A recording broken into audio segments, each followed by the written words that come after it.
space of the residency, I worked for quite some weeks alone, and then at some point there was an open rehearsal, and we decided as a group to title it The Pile and the Pyre, which is referencing the witches' pyre, and that was the core of this research. I was looking at historical documents about the witch hunts of the Middle Ages in Europe, and from this starting point of like woodcuts and engravings and the actual trial documents, and also the Malleus Maleficarum, which is the document of how you define or find a witch and how you can then torture them to find out if they're a witch or not. From these documents, I tried to imagine starting points of scenes to then work somatically to discover the body of the witch and also the voice of the witch.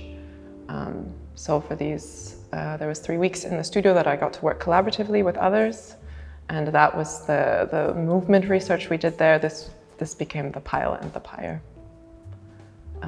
Maybe also important is to say that we worked with about 100 kilos of old wood that we brought from the forest.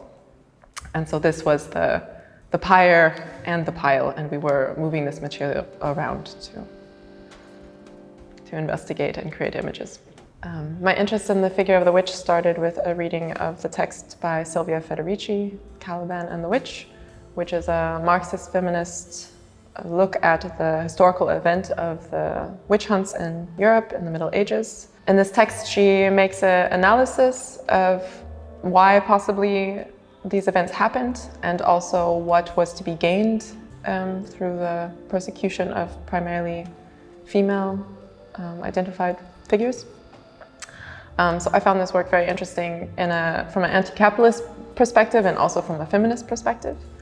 And this interest sort of then mixed with an interest I already had in new materialism, which I encountered in my dance studies, which for me is also really providing like a way of working with the body, of the agency of the body, and in a way also I see it as very much like a anti-colonial perspective or a post-colonial perspective. And the question is like, if the body is already the other, then what else gets othered, or like where does that process start? Like if we're already othering our own bodies, how easy is it to then other the bodies of others? So somehow these two ideas, I brought them together and became very interested in the body of the witch. So what was the knowledge contained in this body that was then lost through the persecution of the witch trials? And what could that be? Like I see it as a potential radical body.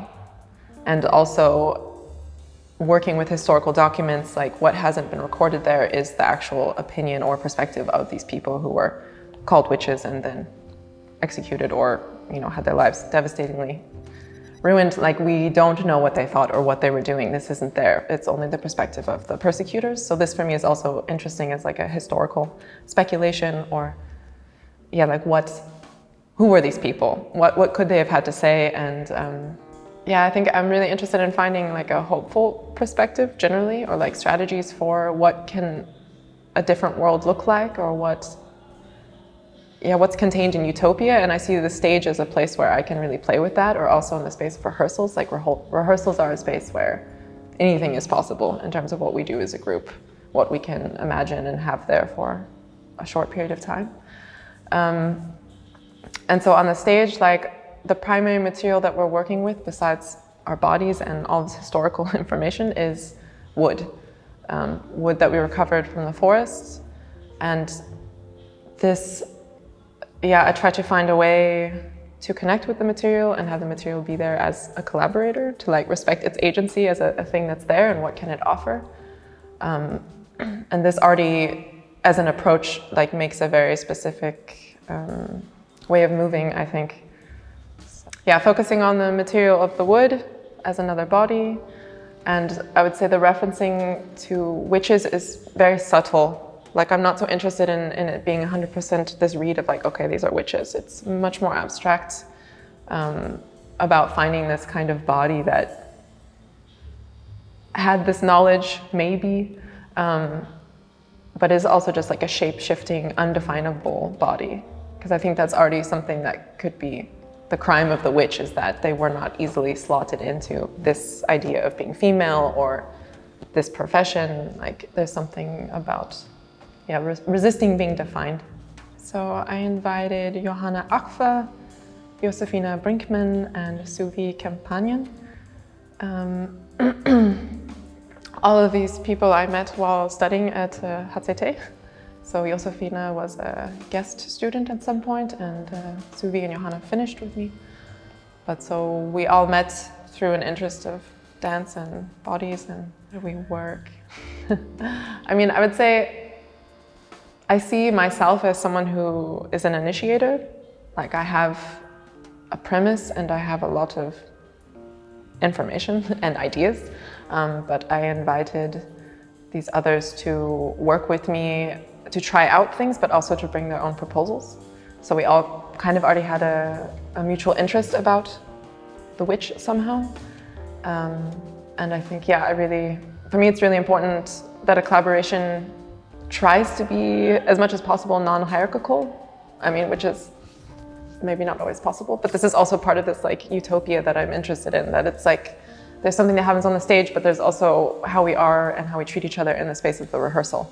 So we actually made a little manifesto together of like what we wanted the space to be like, and made some rules. Like we started every rehearsal with a 5-minute ritual, and ended it also with like a 5-minute ritual. Maybe it was 10 minutes, but yeah. And I think we also worked with consent. This was like a very big starting point somehow. Like we worked with this idea of the wheel of consent, something that we already started initiating touch in the group, like how we approach each other's bodies, how do we set boundaries, how do we feel safe. Like I think it's important to feel safe in the space of the rehearsal, or like in the work that you do together. I think that was something that I was able to really delve into in this residency time, was like, how does this work make sense? I mean, I really see it as artistic research. So I'm interested in like, how can something happen on the stage? And that obviously has this space between the audience and the performers. I mean, you can break the space in their ways, but I think for me, there's always going to be, it's a different situation than in a gallery space. You know, there's different rules of how the audience interacts with the work. And so I feel like a bit of what I got to investigate was, how could this be as a workshop? How could I invite people that have no background in movement or in maybe these specific philosophical ideas? Like, how could I invite people into my practice?